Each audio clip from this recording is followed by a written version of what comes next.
ये बात 25 जुलाई 2000 की है जब 11,000 फीट की ऊंचाई पर विमान में आग लग गई जिससे विमान में बैठे सारे लोगों की मृत्यु हो गई। 25 जुलाई 2000 की वो मनहूस दिन जब विमान रनवे से टेक ऑफ कर रही थी। अचानक बहुत तेज टक्कर हुई जिससे उसका एक टायर अलग होकर उछल गया। नीचे गिरते समय टायर विंग से टकरा गया जिससे एक इंजन टूट गया और दूसरे से ऑयल लीक होने लगा। 25 जुलाई 2000 को एयर फ्रांस फ्लाइट 4590 फ्रांस के चार्ल्स डी गॉल हवाई अड्डे से उड़ान भरने के तुरंत बाद दुर्घटनाग्रस्त हो गई जिससे विमान में सवार 109 यात्री और जमीन पर 4 लोगों की मृत्यु हो गई। एयर फ्रांस की विमान जैसे ही उड़ान भरी वह रनवे पर मलबे के एक टुकड़े पर चढ़ गया। बाद में इस मलबे की पहचान पिछली उड़ान से गिरे टाइटेनियम स्ट्रिप के रूप में हुई। उस टाइटेनियम स्ट्रिप ने विमान के एक टायर को पंक्चर कर दिया। टायर फटने से विमान के ईंधन टैंक भी क्षतिग्रस्त हो गया। ऐसा माना जाता है कि विमान में आग यहीं से लगना शुरू हो गया। एयर फ्रांस के कॉनकॉर्ड विमान जब 25 जुलाई 2000 को रनवे पर तेजी से आगे बढ़ रहा था तब विमान के फटे हुए टायर के टुकड़े ईंधन टैंक में चले गए जिससे भयानक आग लग गई। एयर ट्रैफिक कंट्रोल ने उड़ते समय विमान से निकल रही लपटें देखकर पायलट और क्रू मेंबर्स को बताया। इससे पहले पायलट कुछ सोचते तब तक बहुत लेट हो चुका था और प्लेन हादसे का शिकार हो गया। आपको बताते हैं कॉनकॉर्ड सुपरसोनिक विमान के बारे में जिसको ब्रिटेन और फ्रांस सरकार ने मिलकर तैयार किया था। गोली से भी तेज चलने वाली सुपरसोनिक यात्री विमान कॉनकॉर्ड ने साल 1969 में 2 मार्च को अपनी पहली उड़ान भरी थी। यह दुनिया का बेहतरीन विमान था जो आवाज़ की गति से भी दोगुना तेज उड़ता था।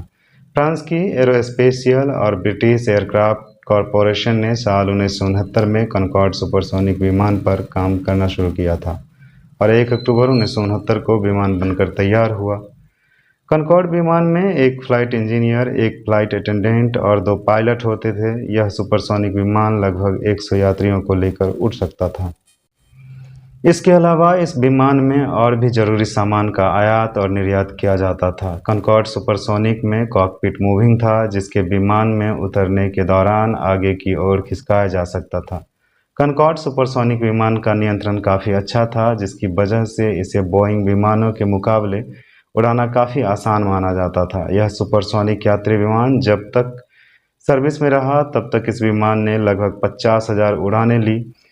इसके अलावा इस विमान से और भी ज़रूरी सामान का आयात और निर्यात किया जाता था। कॉनकॉर्ड सुपरसोनिक में कॉकपिट मूविंग था जिससे विमान के उतरने के दौरान आगे की ओर खिसकाया जा सकता था। सुपरसोनिक विमान का नियंत्रण काफ़ी अच्छा था जिसकी वजह से इसे बोइंग विमानों के मुकाबले उड़ाना काफ़ी आसान माना जाता था। यह सुपरसोनिक यात्री विमान जब तक सर्विस में रहा तब तक इस विमान ने लगभग 50,000 उड़ानें ली। इसकी सबसे दिलचस्प उड़ान 8 नवंबर को रही जब इसने मात्र 29 घंटे और 59 मिनट में दुनिया भर का चक्कर लगाया। कॉनकॉर्ड सुपरसोनिक विमान से यात्रा करने वाले यात्री को करीब 4 लाख रुपए का किराया देना पड़ता था जो आम विमानों के किराए के मुकाबले काफ़ी ज़्यादा था। कॉनकॉर्ड सुपरसोनिक विमान से सफ़र वही लोग करते थे जो बिजनेसमैन या अमीर थे या नहीं तो जिनको जल्दी किसी जगह पर पहुंचना होता था। कॉनकॉर्ड सुपरसोनिक विमान लंदन से न्यूयॉर्क का सफ़र सिर्फ 2 घंटे 53 मिनट में पूरा कर लेता था जबकि इसी सफ़र को सामान्य बोइंग विमान लगभग 8 घंटे में पूरा करते थे। 21 जनवरी 1976 को पहली बार इस विमान ने लंदन, बहरीन और पेरिस रियो रूट पर उड़ान भरी थी।